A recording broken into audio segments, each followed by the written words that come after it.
Why would anybody want to stick two cars together? Oh, just the usual money. Look, they go out, they get the front end of an insurance job and the back end of another. They cut out the good bits, they stick it together, and then lo and behold, you got yourself a car.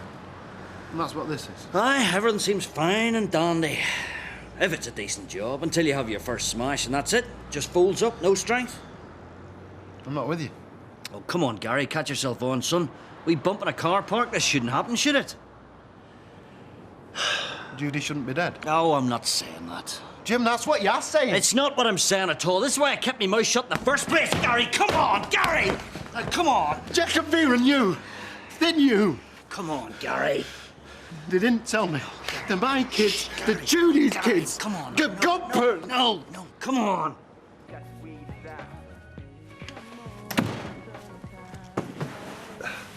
You off college today? Just this morning. Yeah, good. I fancied a line. Yeah, well, you can have one. I'm at the calf. I'll throw a sickie. I need the money, don't I? Oh, come on. I can't be dealing with telly in the morning. It's all rubbish. Oi! No, look, I'm serious. It addles the brain. Hey, get lost! Hand over. I'm serious. No! Boy! Do you mind? I'm eating.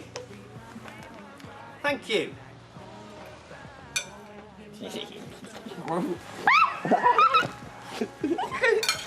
Oi!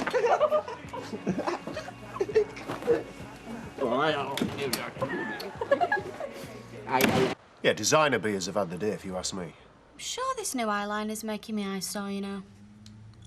That's why I'm going for a stout. They do look a bit puffy. Use mine if you like. All right, Ta. Yeah, it'd be quite a draw for the Rovers. What do you reckon? Vinny, something you have to get used to. Morning cuppa, girly talk. Brewing beer, not girly talk. No, it's a stout. I think I'll get my legs waxed this afternoon. Fed up of cutting my legs shaving. OK. OK. I surrender. I'm going to check on me brew. Well, he's easier to wind up than Jack. Well, Jack's had a lifetime of practice, hasn't he? Shutting his ears to Vera. Where are you off, then? Sanctuary in the cellar, away from eyeliner and leg wax. You look as happy as a man on his way to the supermarket. Well, I was put off me breakfast by them two. Spider and Toya try to suck each other's faces off. Ooh. I do hope you're not going to say I told you so, Emily. You know my feelings about this whole situation. If you've seen fit to involve yourself, then you must deal with the consequences. That was an I told you so, wasn't it? More serves you right. What are they doing still there, anyway? I thought it was only for a couple of nights. So did I. I take it Les doesn't know they're at your place. Do look like I've had my head kicked in. Oh, Gary, love, how are you? How are the coping? Well, they're missing her, Vera, since you ask. They know something's not right. Fancy a cup of tea? No, Jack. This is not a social call. What do you mean? I know about the car. You know what's about the car? Oh, don't, Jack.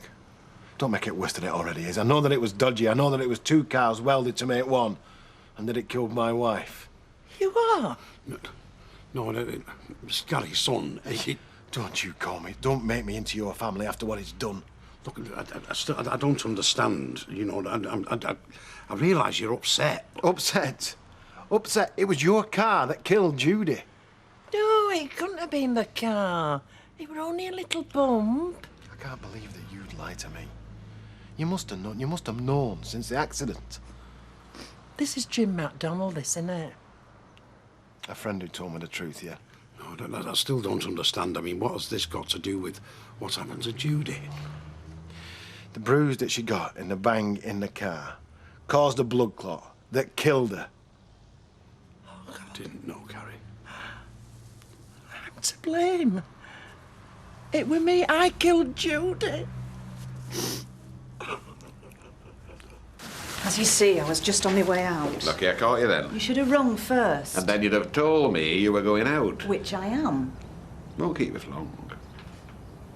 But you won't say no to a cup of tea. Oh, you're a mind reader as well as beautiful. So why are you here then, Fred? How are passing? Oh, yes. Surprised you're so far away from Weatherfield without Ashley around to mind the shop. Who'd have thought it? You and me standing here chatting while our son's on his honeymoon. Not me, that's for certain. Still haven't told me why you're here. Well, I thought you might like to have a look at wedding photos. Oh, you've got them already? Well, a weekend they'll be ready. Oh, so? So I thought I could come over and you could have a look at them, and if you fancy any, I could do you some copies. Right.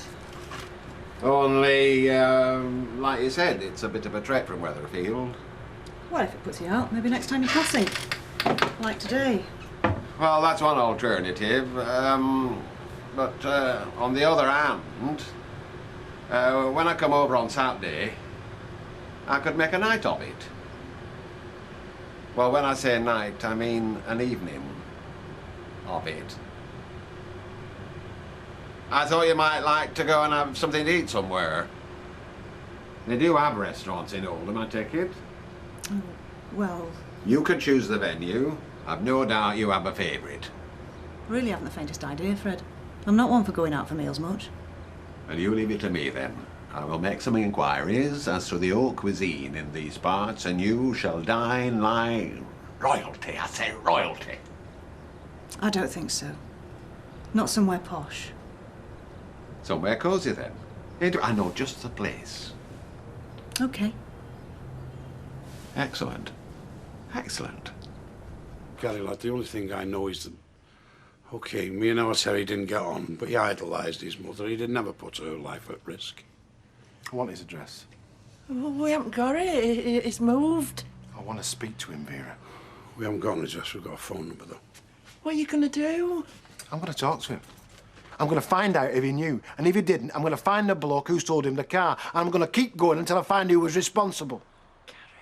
If anybody's to blame, it's me. I were the one that were driving. Just give me the phone number. Do you know what?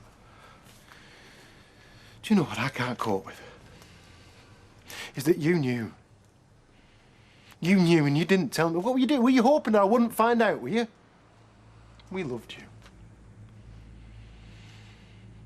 And you're as bad as your Terry. You make me sick.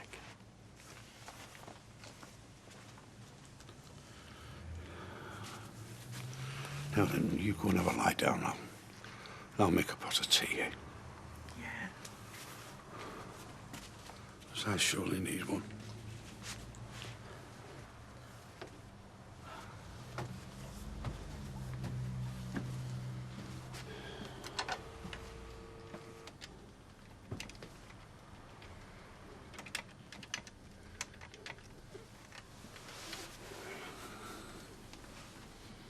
Oh, Terence is your father. Yeah, she's fine, yes.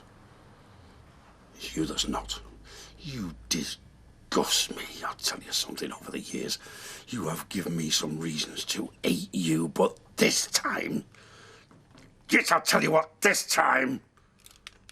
That heap of junk that you conned your mother into buying, I said with a death trap what it was. Judy Mallet is dead because of you!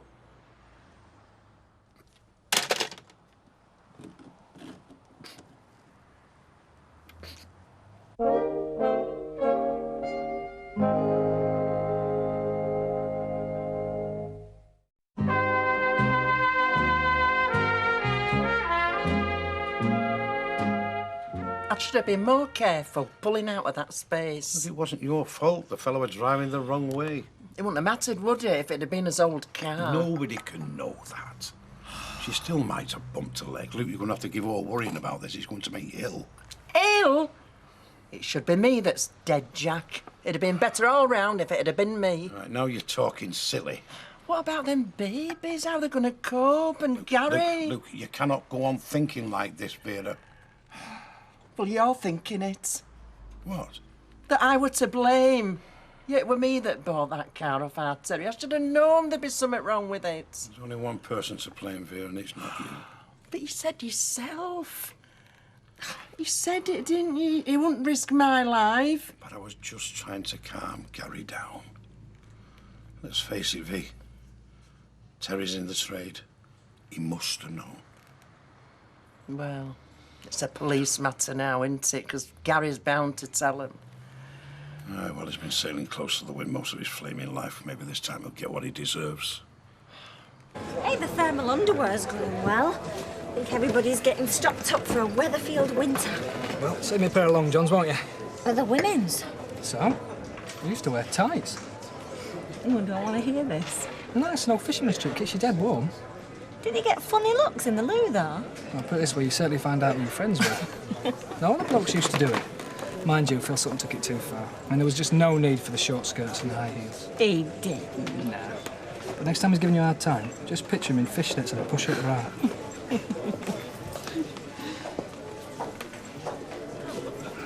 Might go for a bit of a scene. Oh, I hope not. I don't know how you've got the cheek to show your face in here again. Look, I know I was way out of order. And the rest. I don't know why I just don't bar you for life. Look, I really am sorry. You just don't know the time I've been having. Oh, I think after the other night, everybody knows the time you've been having. You just seem to forget, Sharon, that other people have problems and feelings. Yeah, look, all I can say is I really am sorry, and whether you serve me again or not, please believe me on that. Last chance, then. Okay.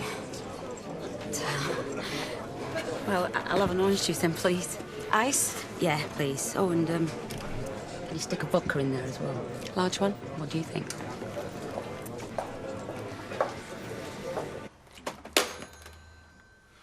You must have the flipping thing switched off. Yeah, well, I can't say as I blame him, Gary. Do you think Jack and Vera's tipped him off that I'm after him? Well, Vera's always behaved like a big mother hen to that lump.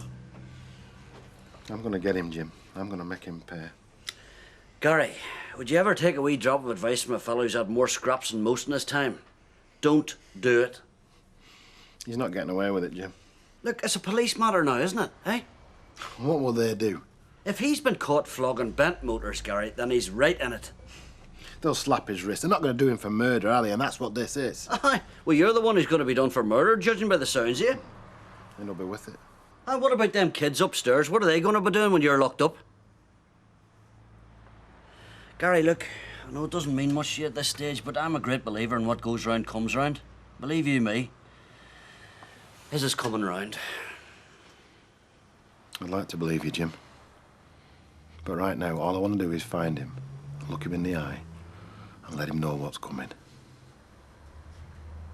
So, how are you, lovey? Me? Fine. Really? Why shouldn't she be, Audrey? Oh, come on, it's hardly a secret. We all know. How? I mean, how? Look, we've all been there, haven't we, Rita? I'm not sure I have, wherever there is. Oh, come on. Having to watch while the bloke that you thought was yours runs off with another woman. I mean, especially one that you thought was your friend. Oh, well, it's that. No, well, see, that was over before, you know. Listen, don't be fooled. Sally looks like butter wouldn't melt, but before she and Kevin were married, I am telling you, she were a right little madam. Whereas there are some men, when you're really rather glad if somebody else gets their claws into them. Within a sec, Rita. Audrey, I were wondering if you'd have a drink with me at Rover's this evening. Oh, no, I'm sorry, I'm busy. I was only trying to make a welcome. It wasn't easy for her. Oh, making it easy. Honestly, you were positively drooling.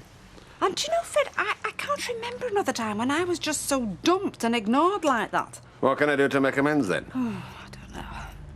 Well, the council, too. I was going to ask Ravi if he'd escort me, actually.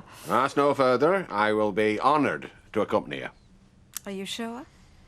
Time, date, dress code? Well, it's black tie, of course, so pick me up 7 Saturday. Saturday? Is there a problem? Out of town Saturday, Audrey. Going over to Oldham, are we? Oh, I don't know who you're making a bigger fool of, you know, Fred. Me or yourself? We're going to find a place of our own. What? You mean you're going to live together? Properly? Why not? Dunno. Exactly. There's no reason why not. What can you afford anywhere? Okay, so maybe there's one reason. Look, it's serious stuff, this, you know. Yeah, but we love each other. Why shouldn't we be together? And is this what Spider wants?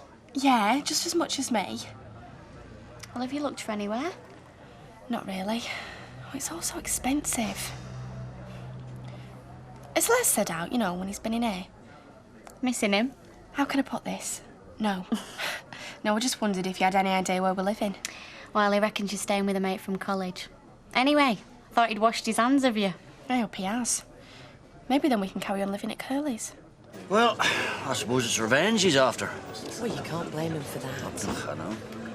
Trouble is, though, he had a right going Jack and Vera. Poor Vera. She must feel terrible. I told him. I said, look, Gary, just forget about it. Leave it up to the police and concentrate on the funeral. And did he listen? Did he? Hell. I'll tell you what, if he gets hold of Terry, like as not, there'll be another funeral, let me tell you.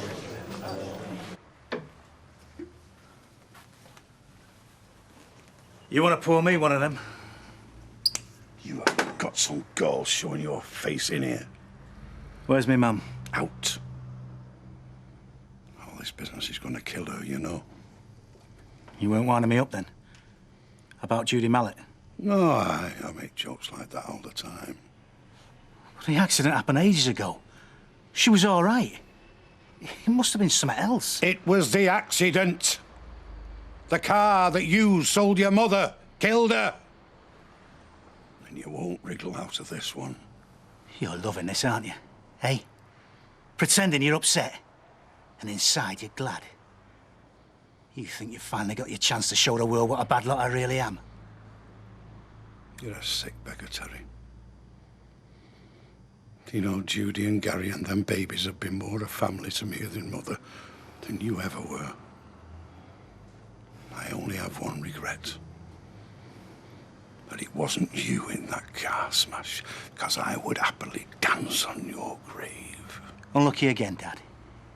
Because we both know that one day I'm going to be able to dance on yours. And it's going to be one day soon, isn't it? Jim tells me you had a go at Jack and Vera.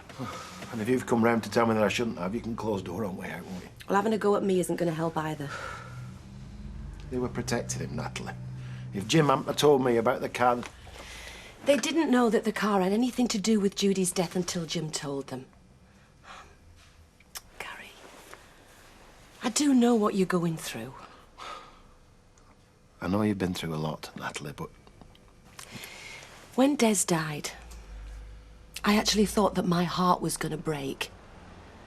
And then when I found out that Tony, that my own son, that he was to blame for it all, then I thought the world was going to end. And I had to put on a show, pretending it was all a robbery that had gone wrong, and Tony was squirming, trying to save his own neck, blaming everybody but himself. You tell me that 12 months on, that if somebody put a gun in your hand and put you in the same room as the guy that killed Des, that you wouldn't pull the trigger. I'm not going to lie to you, Gary. I'm not going to tell you that the pain goes away, because it doesn't. But it's a different kind of pain. It comes from wanting to share things with him. Laughing at things that I know he would have found hilarious. Him just being there when I close the pub at night. I was thinking about Christmas last night. It's the birthday.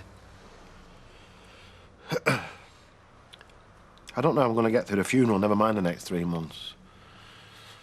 You know? And I shouldn't have to. Because she should be here. Just because of some lowlife who wanted to make a couple of bob out of a bent car. Oh, I'm going to find him.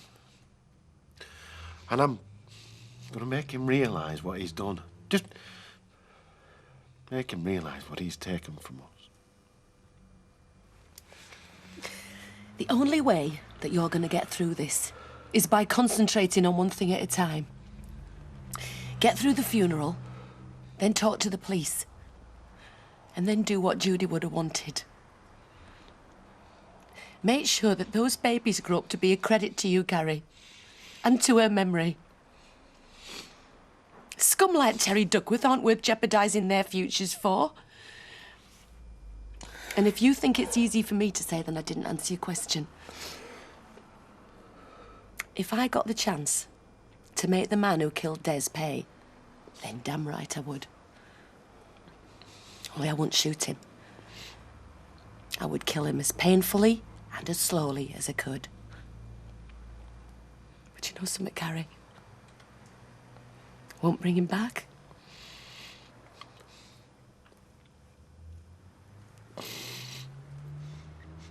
I know you're not going to believe me, but I didn't know they was out up with that car. You're right, I don't believe you. You really think I would have sold it to me mum? Oh, come on, Terence, we both know.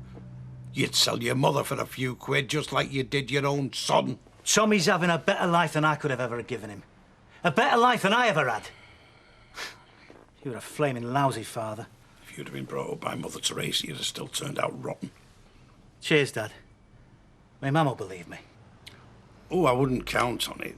Any road, it doesn't matter this time what your mother thinks. It's what the police think. The judge, the jury. Where's the car now, then?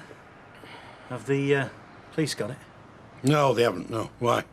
I'd like to see it for myself. Dad, I've done nought. Oh, I know that you'd love to give evidence against me in a court with the whole world taking note, but I am telling you, I bought that car in good faith, and I sold it the same way. To me mother, not you. As a bargain. Something that might, just might, make you think better of me. I was wasting my flaming time, wasn't I? You're right, you were. I wish I had the strength I'd give you the smacking you deserve. Well, you're very welcome to try, Dad. You were never worth the effort. Anyway, this time you've gone too far.